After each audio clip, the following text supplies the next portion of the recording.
హరే కృష్ణ. మీరు ఎప్పుడైనా విన్నారా? పులి, జింక, ఏనుగు కలిసి నృత్యం చేసిన కథ? అది కథ కాదండి, శ్రీ చైతన్య మహాప్రభువు యొక్క లీల. శ్రీ చైతన్య మహాప్రభువు జగన్నాథపురి నుండి బృందావనానికి ప్రయాణిస్తున్నప్పుడు జారీఖండ అరణ్యాన్ని దాటారు. ఆ అడవిలో పులులు, జింకలు, ఏనుగులు, పాములు వంటి క్రూర జంతువులున్నాయి. కానీ మహాప్రభువు హరినామ సంకీర్తన చేస్తూ వెళ్తున్నారు. హరే కృష్ణ కృష్ణ కృష్ణ హరే హరే, హరే రామ రామ రామ హరే హరే. ఆ మహామంత్రం ధ్వని వినగానే ఆ జంతువులు ఆశ్చర్యంగా మారిపోయాయి.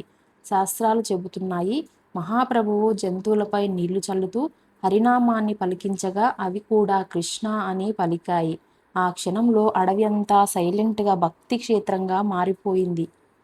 ఈ లీల మనకు చెప్పేది ఏమిటి అంటే, హరినామ శక్తి మనుషులకే కాదు, ప్రకృతి మొత్తం మీద ప్రభావం చూపుతుంది. ద్వేషం ఉన్న చోట ప్రేమను తీసుకొస్తుంది, భయం ఉన్న చోట శాంతిని కలిగిస్తుంది.